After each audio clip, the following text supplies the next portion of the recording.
It's time to ditch the chemicals with Caraway Home's non-toxic cookware and bakeware collections so you can make healthier cooking a piece of cake. Caraway Home's non-toxic kitchenwares are all designed for the modern home and feature a chemical-free ceramic coating so food can be prepared with peace of mind that no hard-to-pronounce compound will leach into your healthy ingredients. All sets come equipped with easy access storage solutions so that no stacking is required.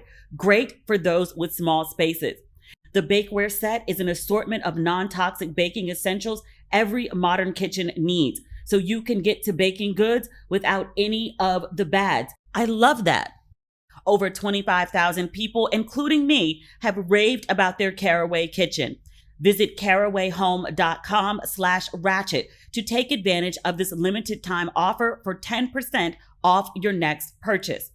This deal is exclusive for our listeners, so visit carawayhome.com/ratchet or use code RATCHET at checkout. Caraway, non-toxic cookware made modern. Ladies and gentlemen, boys and girls, and those who don't identify as either, you are listening to Ratchet and Respectable with Demetria L. Lucas. I apologize in advance. I know my voice sounds like trash. Yesterday was Cinco de Mayo in Ghana. Yes, they celebrate that here. I mean, in some circles. But I went out, not just last night, I went out yesterday. I went out for the duration of the day. I had lunch with one of my friends.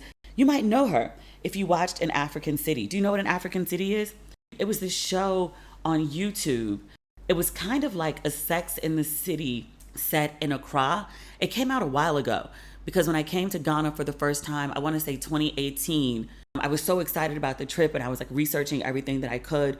And a bunch of people were like, oh, you have to watch An African City. And I watched it because it was shot here to get a sense of what Ghana looked like, or just what the feel was, what the restaurants looked like, places I wanted to go, things I wanted to see. Like, I watched the show, but I was also watching the background of the show. So one of the actresses from the show, she and I had lunch yesterday. She's such a sweet, sweet woman.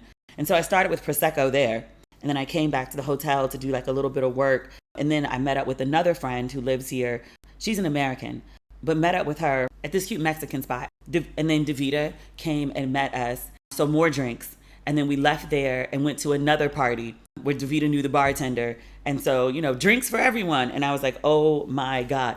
And the group that Davida brought over for this trip, this one is a private group that wanted to come. I'm talking about Davida because she's been on the podcast before and I always travel to Ghana with her. But if you're not familiar, Davida is my homie. She runs KLA Goes to Ghana, and all the Ghana trips that you see me post, Davida is the organizer of them.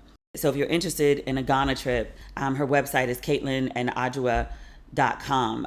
I'll list her website in the caption for the podcast so you can easily find it. So if you're interested in traveling to Ghana, that's how I end up here. That's how I fell in love with the country. But yeah, so the group that Davida's with, they love to party. They go out like every night until 4 or 5 o'clock in the morning because Ghana does party like that, even in the middle of rainy season. But they on some like shots, especially because it was Cinco de Mayo. So like I tapped out early. I think I got home around 3:30. I drank a bottle of water before I went to bed so I didn't have a massive hangover. I don't know what it would have been otherwise because I woke up this morning, didn't have a hangover, but just felt like shit. And now it's like 7:30 at night in Ghana and I'm 4 hours ahead of the East Coast, 7 hours ahead of the West. I'm just now starting to feel like myself. So womp womp. I cannot party like I used to, I swear. I don't know what 42 is. No, that's not true. All day today, I have felt very much 42 until maybe like 30 minutes ago. I had to order room service and get some food in my system. And then I was like, oh, okay. But usually I don't, think about my age. Like I'm just, out here living. I might think about it sometimes when I'm working out where I can't like go as fast as I used to or lift as heavy as I used to. But I think that's just a matter of like getting into shape. I can see the progress happening. But most of the time I don't think about my age. But like today, I was like, I felt every bit of, and I was like, there used to be a time that I could, party like I did yesterday, sleep for 3 hours, get up and go to work and be fine by like noon. Those days are behind me by far. I need to make sure I don't have too many of these days. I got shit to do. And I was just down for the count. So But it all worked out though. It all worked out though. Last week I told y'all the podcast was going to be late because I had something to do today, and I knew it was going to throw off my taping schedule. I did not expect that Kevin Samuels was going to die yesterday, and I held the podcast. And I've been on social media like all day waiting for confirmation of his demise. Because last night or early this morning, actually, it was probably like 1:30, 2 o'clock in the morning when people started tagging me. There wasn't a confirmation. It was rumored. I didn't want to say anything just because there have been like some really big, crazy rumors in the last couple months. Like one was, Queen Elizabeth was dead. And then turns out like Queen Elizabeth wasn't dead. And then also like ASAP and Rihanna. And I was like, you know what? It really won't kill me or subtract anything from me if I just, shut the fuck up until there's a confirmation or the rumor is debunked. It won't kill me to just wait a little longer and see what's actually going on, see what's factual. So there was much conversation on social media. I mean, a lot. Like Kevin Samuels was trending, not just in the United States, he was trending in Ghana. But NBC got in contact with his mother, and his mother confirmed that he had passed. And she also said that she found out that he died on social media, which I was like, oh my God. I felt how I felt about Kevin Samuels. I don't think I've ever mentioned his name on my podcast before or any of my social media sites. I frequently refer to him as the cult leader. So if you were wondering who I was talking about in Larry, that was him. But yeah, I call him a cult leader. So you can kind of guess how I felt about his opinions, his platform, and how he used it. But that said, his mama finding out that her son is dead on social media, she ain't deserve that. For those of you who have not been following this story super, super closely, let me read you what NBC News said. The headline is Kevin Samuels, YouTuber with 1.4 million subscribers, has died. Not a relationship expert, not an image consultant, which I think is what he referred to himself as, but a YouTuber. I've seen his age listed as everything from like 52 to 57. I'm in his 50s. A YouTuber in his 50s. The article notes that he was known for his controversial relationship advice. His mother, which I just mentioned, she found out that he died from social media, and she said, quote, "That was a terrible thing for social media to put that out." She said, "I didn't even know. I hadn't even been notified." She said, "All I'm doing is requesting that people pray for us." I think that's fair. I have no problem praying for his mother and for his family. NBC reports that the Atlanta Police Department said officers were called to an apartment on Thursday morning regarding a person injured. They said by the time he arrived, first responders were performing CPR on an unresponsive man. A woman in the apartment, I saw an excerpt from the police report, and social media seems to have found the woman. I'm not going to put her name out there. It's already all over social media. She's probably going to be doxxed. I feel really bad for this lady. People are saying that she is 30 to 31. She is Hawaiian Pacific Island heritage, I believe, aka not a black woman, pretty woman. If it's the woman whose image is circulating, she's a nurse. She's the one that called 911. The story on the police report is that she met Kevin Samuels the night before, and they agreed to spend the night together. Everybody's grown, everybody's of the age of consent, so that is what it is. She said the next morning he was complaining about his chest hurting. She's a nurse, and she said she was trying to help him figure out what was wrong, and she said he collapsed into her. Okay, I'm reading from the police report. This was published on the Shade Room. She spent the night with him the early morning. He complained of chest pain. She attempted to help him, but he fell on top of her. And then she called 911. Because social media, especially Twitter, is trash. Folks have been making jokes from The Color Purple. Like, how'd he die? On top of me? It actually does seem to be accurate that he fell on top of her and died. In the Color Purple, when she says he died on top of me, it's while he was having sex. That does not seem to be the case. To me, the description doesn't sound like they were in the act when he expired. Reactions to his death have been as controversial as he was. I've seen the full range. People saying that he was a father figure or their internet daddy or the only father they'd ever known. He did have at least one child, but these are not his children saying this. These are random people on the internet who've never met him, but clearly had an emotional attachment to what they viewed while watching his videos, which I was like, really? But, different people fill different voids in different ways.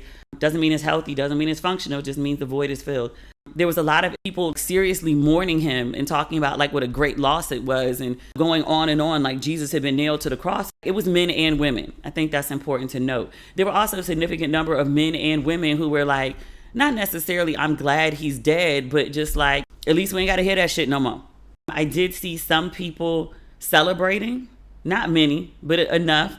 I also saw a lot of people talking about the people celebrating and how wrong it was to celebrate someone's death.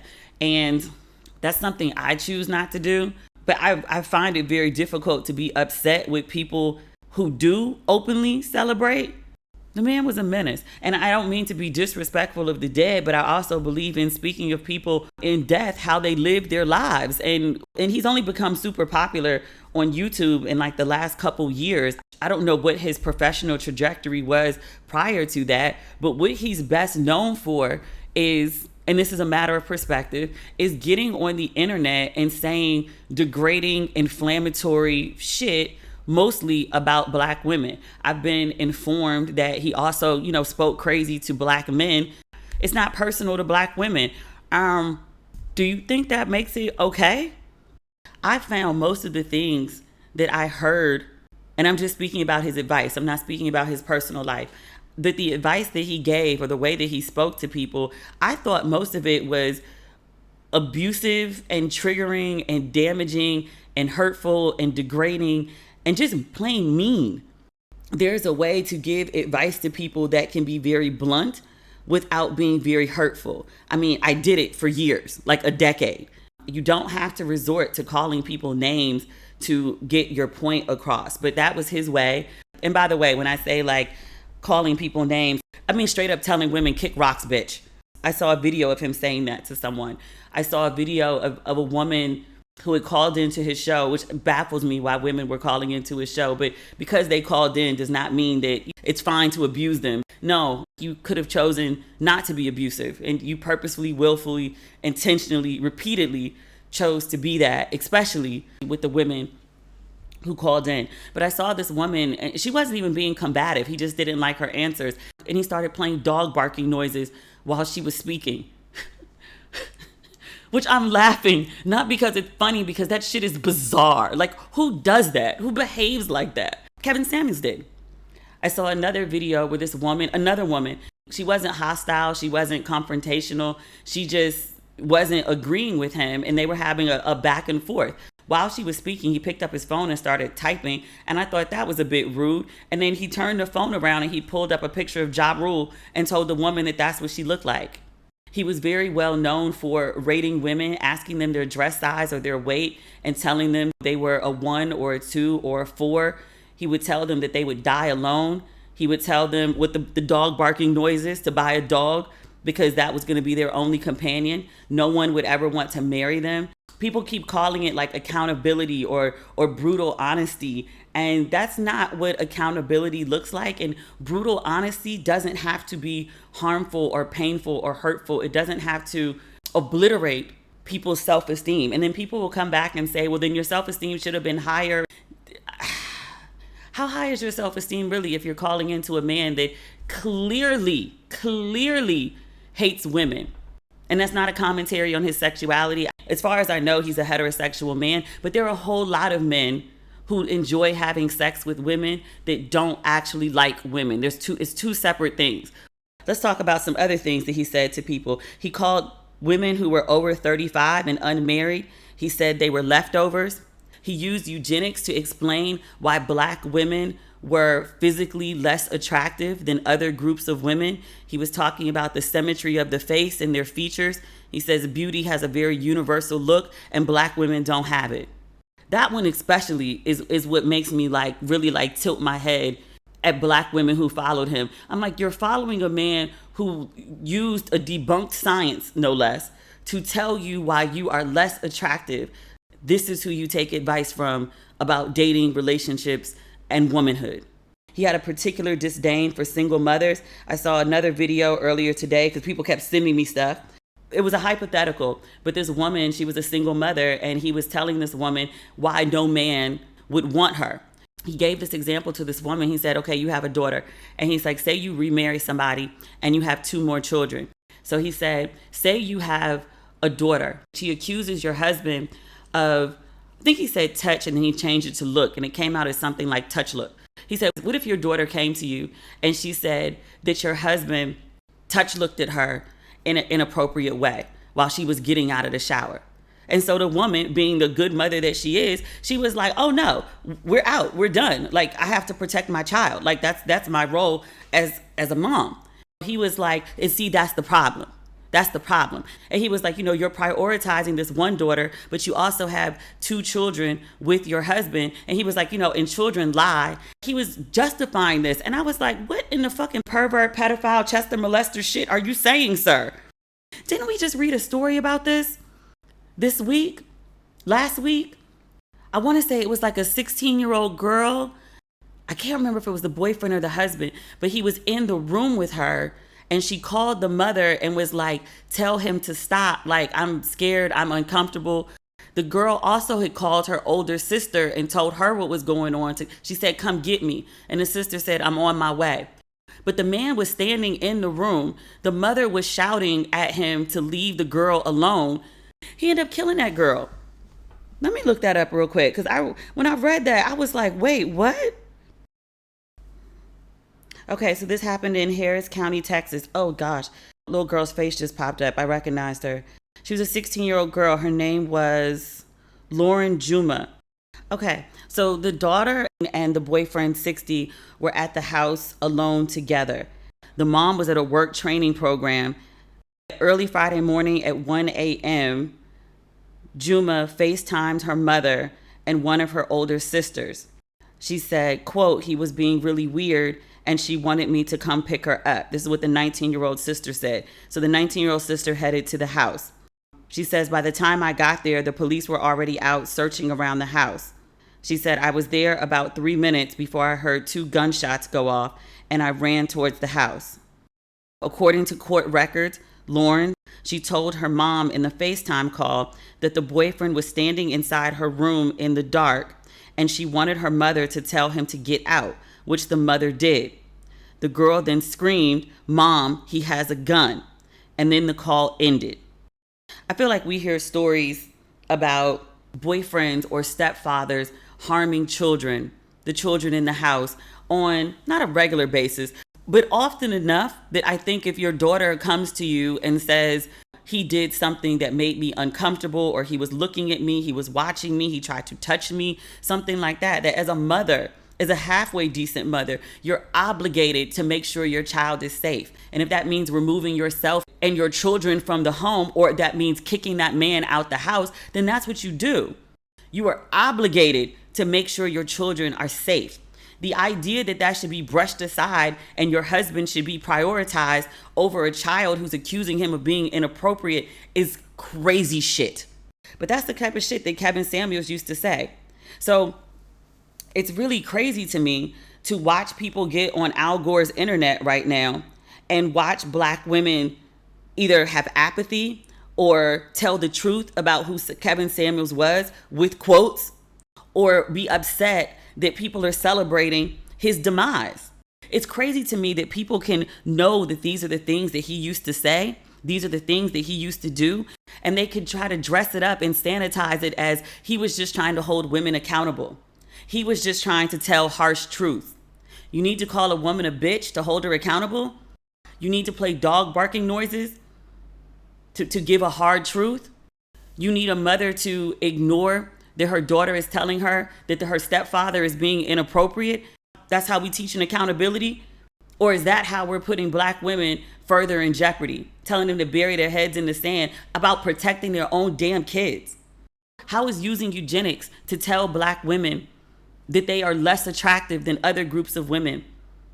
How is that holding them accountable? How is that helpful in any way? There are so many people on the internet right now that are spinning Kevin Samuels and the things that he said, and like they're trying to make a martyr out of this nigga. Like he's like Nelson Mandela or Tupac or some shit. Are you kidding me? He was a plague. He was harmful. And I think that Black women, when you see them say that they're rejoicing or they're celebrating or they say good riddance, I don't really think people are glad that he's dead per se. I think that they're glad that he's not able to get on the internet and terrorize and abuse Black women on a nightly basis anymore. I think people don't fully understand the way that men, so many men, listen to that crazy shit that Kevin Samuels used to say. What do you bring to the table? I'm a high value man. Are you willing to submit? Niggas would quote this man in dating profiles and on dates. It wasn't just some crazy shit that you log on to social media for kikis and it just stays there. Like, it seeped over into the real world and had really harmful effects on women. It's time to ditch the chemicals with Caraway Home's non-toxic cookware and bakeware collections, so you can make healthier cooking a piece of cake. Caraway Home's non-toxic kitchenwares are all designed for the modern home and feature a chemical-free ceramic coating so food can be prepared with peace of mind that no hard-to-pronounce compound will leach into your healthy ingredients. All sets come equipped with easy access storage solutions so that no stacking is required. Great for those with small spaces. The Bakeware set is an assortment of non-toxic baking essentials every modern kitchen needs, so you can get to baking goods without any of the bads. I love that. Caraway products are eco-friendly. Throughout manufacturing, Caraway products release up to 60% less CO2 into the environment compared with traditional non-stick coatings. Over 25,000 people, including me, have raved about their Caraway kitchen. Now it's time to try it for yourself. Visit carawayhome.com/ratchet to take advantage of this limited time offer for 10% off your next purchase. This deal is exclusive for our listeners, so visit carawayhome.com/ratchet or use code RATCHET at checkout. Caraway, non-toxic cookware made modern. In his new Audible original memoir, It Takes a Woman, Hollywood producer and best-selling author Devon Franklin introduces listeners to an extraordinary group of women, his mother and her aunts, who stepped in to raise him and his brother after his father's shocking, untimely death. We get to hear from the women themselves and how they heeded the call and selflessly gave of themselves so Franklin could grow into the man he is today. The story comes to life in candid conversations that cover everything from marriage, death, divorce, and regret to colorfully frank advice about dating, sex, and money. It Takes a Woman offers listeners an emotional journey of tragedy, triumph, and healing, and it celebrates women everywhere who enrich every life they touch. No matter what you may be going through, Devon invites you to embrace his village as your own and learn the valuable lessons the women in his life shared with him. Listen on Audible at www.audible.com/ittakesAwoman. In my former life, I was a dating and relationship coach. I'm a licensed life coach. I tell you all the time that I don't practice anymore for a variety of reasons. One of them is, before Kevin Samuels, there have been reiterations over the years of Kevin Samuels. And I would be out here giving advice to women, work on this and do this and change this and approach this different way and change your perspective and all of these things. And women were willing to do the work because they very much wanted to be loved, accepted, attached, validated by a relationship, by marriage, or they just wanted a partner. But I was out here trying to help women to become their best selves. And I was like, helping you to evolve so you could be a great mate for someone, a great partner for someone, and then your partner has done none of the work, or your partner is out here thinking they're doing work by taking the advice of people who hate women, and they're coming back to you with that bullshit. How are you going to partner with someone as your best elevated self and you're matching with someone who's actively going backwards? How does that work? I was like, Black women should just do their thing, do whatever makes them happy. And if they find someone that it works out with, great. And if they don't, I said this on the Larry episode, then they don't, but they live their best lives either way. I'll say this again. I don't celebrate his death, but I will not miss his crazy ass commentary. And what also kind of scares me, because Kevin Samuels is not the first. He's an evolution of dating experts over the years. Like somebody earlier today was telling me, and she's like, I really like Kevin Samuels. He's like, you don't really get relationship advice from men. Huh? I've been a life coach since 2011. I've been in the dating relationships field since 2002. I've watched nothing but men dominate in this field. And some of them have been better than others, but I'm like, there's Paul Carrick Brunson, and there's obviously been Steve Harvey, and there's Chime Bostic, is that his name? Oh, what's the other guy? From the South, Tony. Who's Tony, the relationship expert? Tony Gaskins, that's his name. I just had to look him up. There was Enitan Barriola. He's actually really good. I liked his advice. It was based in like communication and people working as individuals to be their whole and healthy selves, and then coming together and communicating and problem solving with respect for one another. It's not surprising to me that he's happily married with 2 kids to like one of my favorite humans. So I met him first, and then like I met his wife through him, and then now I only really speak to his wife. I still love him, but I really only talk to his wife now. Because I'd be like, send me pictures of the kids. Letitia, she's a life coach now too, as a matter of fact. And a good one. She's like one of the calmest people I've ever met. Me and Barriola, not so much. That's a whole nother story though. Someday I'll tell the story of when they came to visit New York. That was a wild ass weekend. That was fun. Hill Harper, he's another one. He was a relationship expert for a while. But there have been so many men who have made big money off telling women how they should be in relationships, how they should live their lives, how they should be better women. And it varies from like, you know, Kevin Samuels, who I think is like on the steeper end of misogyny, to other people who I feel like, you know what, like you actually might like, or actually like love and appreciate women. Like you might have a healthy relationship with your mama. It runs the gamut. But the idea that like Kevin Samuels is like the first person to come out and hold women accountable or tell them what to do. I'm like, no, they all do that. And they've been doing it for years. Men telling women how they can best be women is like a national pastime. And not just in recent years, but definitely my whole lifetime, your mama's lifetime, your grandma, your great granny. And to be quite honest, the more misogynistic you are, the further you go. And it runs in a loop. So when I used to work at Essence, like I was obsessed with being an Essence editor. Like I really took pride in that job. During my downtime, in my editor-in-chief's office, they had binders. And the binders had every issue of Essence that had ever been published. So I would go get the binders. I started at the beginning and I just started flipping through and like reading the articles. But the very first issue of Essence that ran in 1970, the cover line, "Sensual Black Man, Do You Love Me?" And the article starts off talking about a woman going out to dinner and she notices all the tables of women sitting together in groups or doubles or singly. But she talks about all the women being without men. She wonders, where are the men, and why don't Black men want Black women? Why don't they want to partner with Black women? Why are Black women not getting married? Why are so many Black women single? This is 1970. So when people talk about like these modern women and their modern problems and this is all like brand new because this city girl mentality, and nah, it predates everybody you're talking to. You got to go back to like, because we're talking about grown people in the 70s. Aren't those boomers? This isn't new.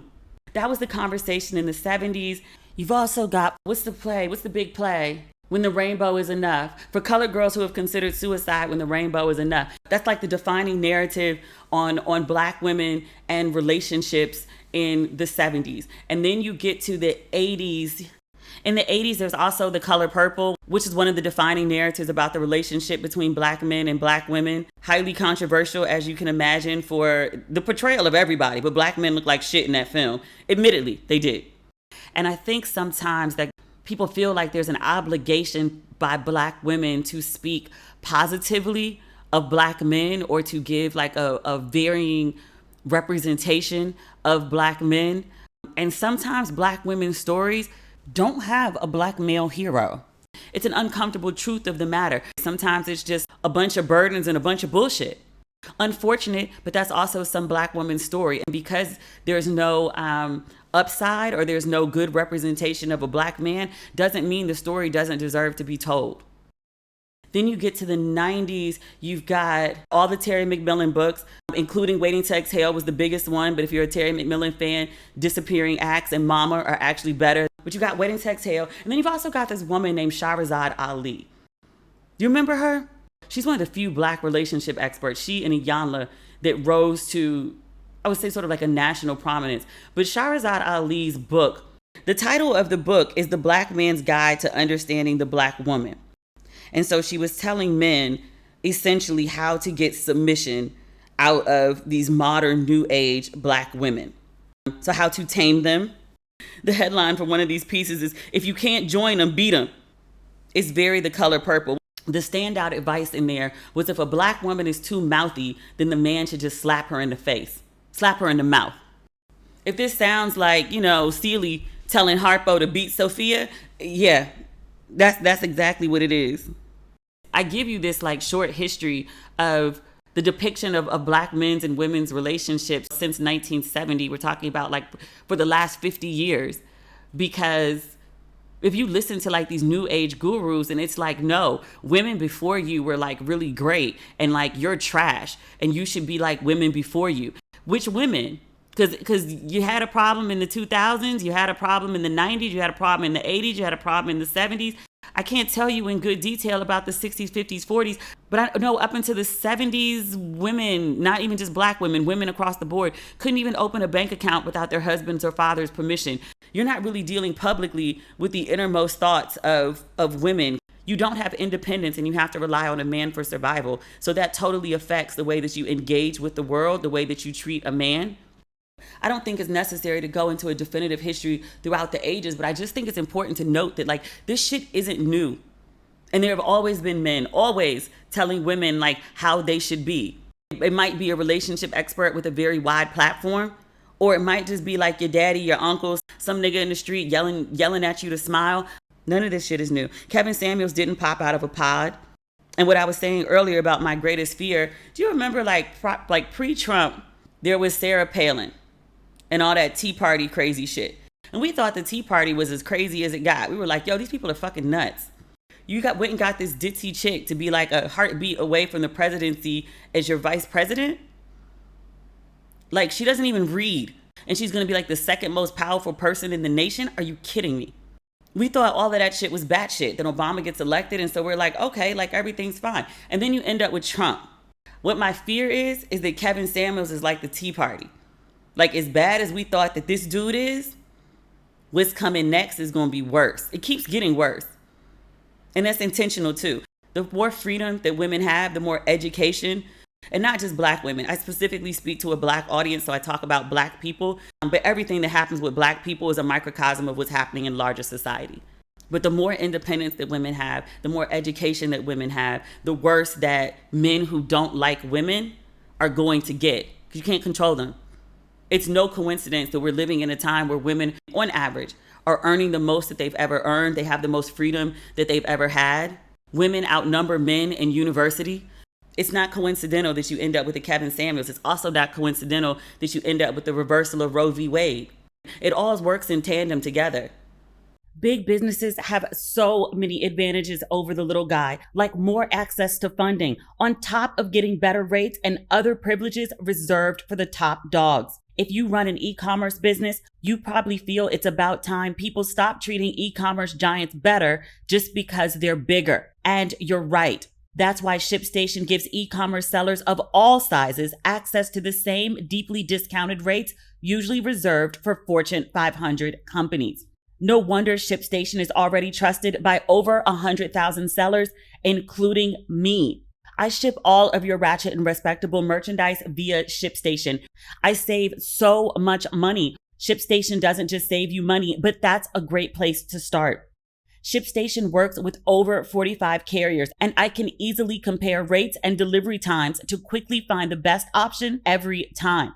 Don't let the big guys keep all the good discounts to themselves. Sign up using promo code RESPECT for a free 60-day trial today at ShipStation.com and start saving with every shipment. That's 2 whole months of discounted shipping absolutely free.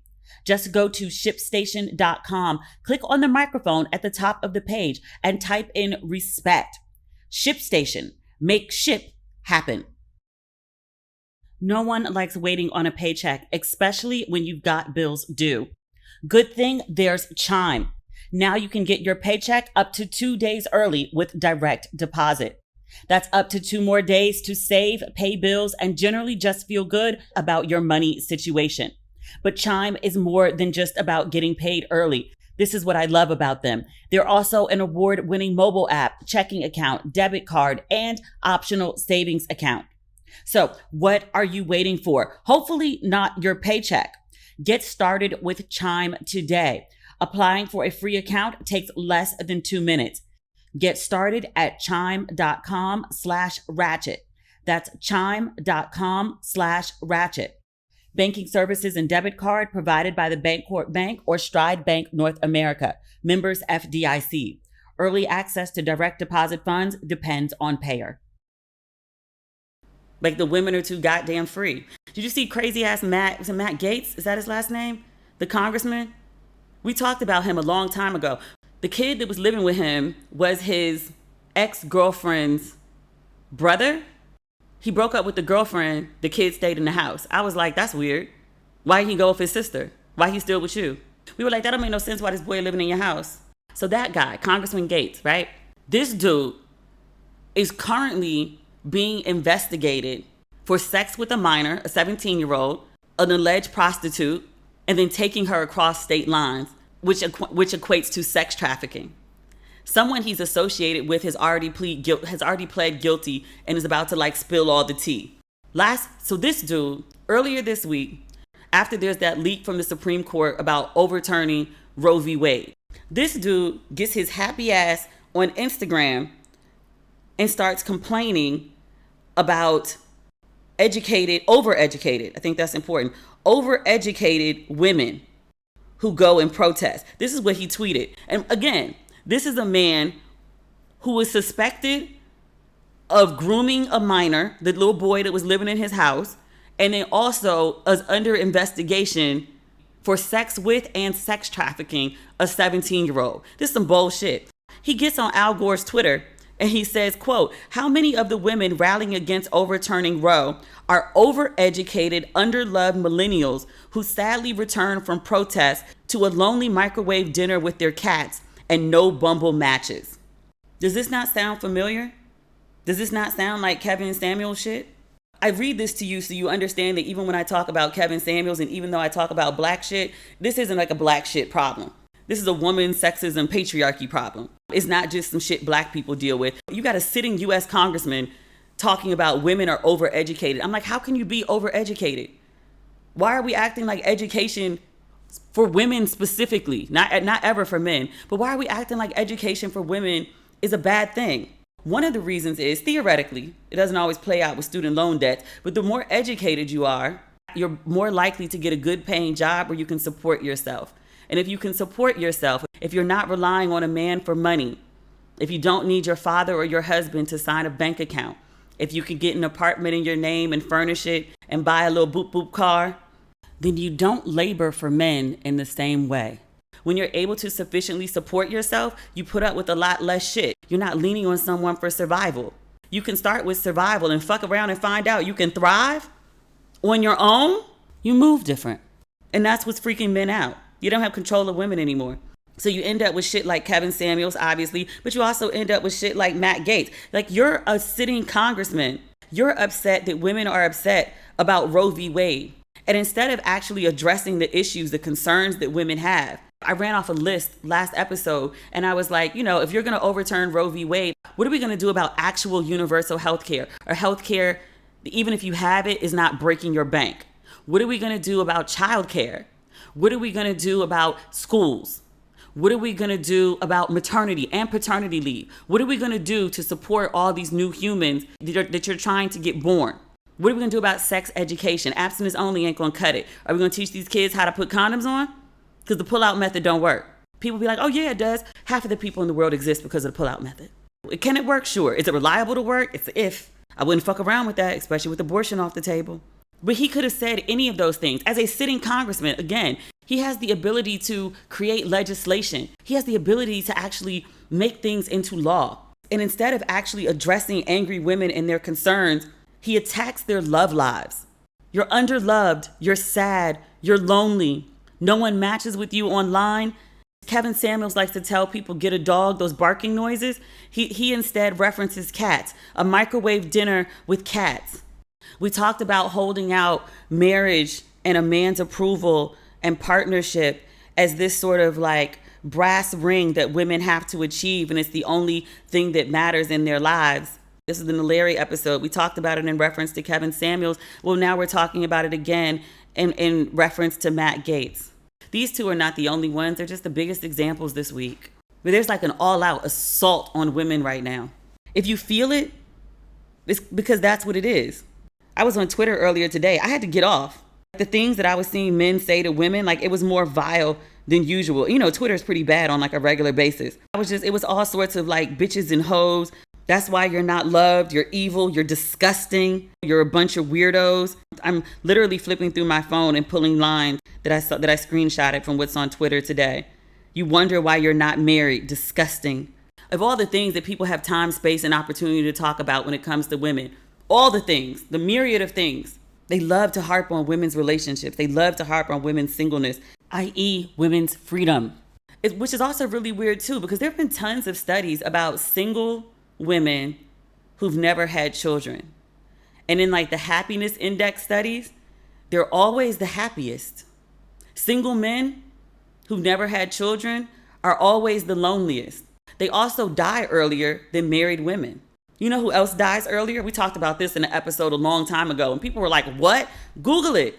Several studies have found that married women die earlier than single women. There have also been studies like trying to figure out why. Like married women are stressed the fuck out. I'm specifically saying married women and not mothers for a reason. Married women who are mothers don't complain about the kids. They complain about the husband.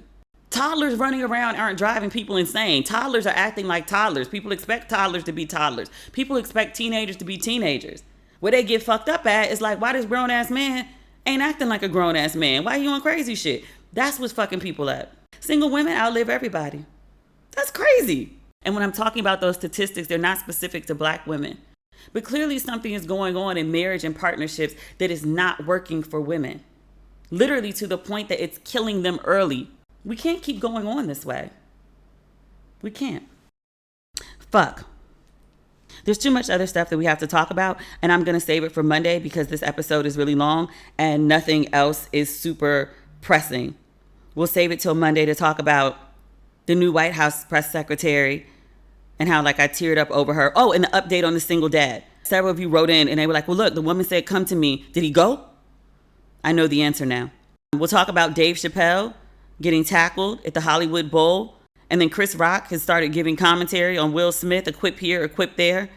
And we'll talk about Kim Kardashian. Not so much Kim Kardashian, but white people having this like epic meltdown over Kim Kardashian wearing Marilyn Monroe's dress. Apparently Marilyn Monroe is like sacred to white people.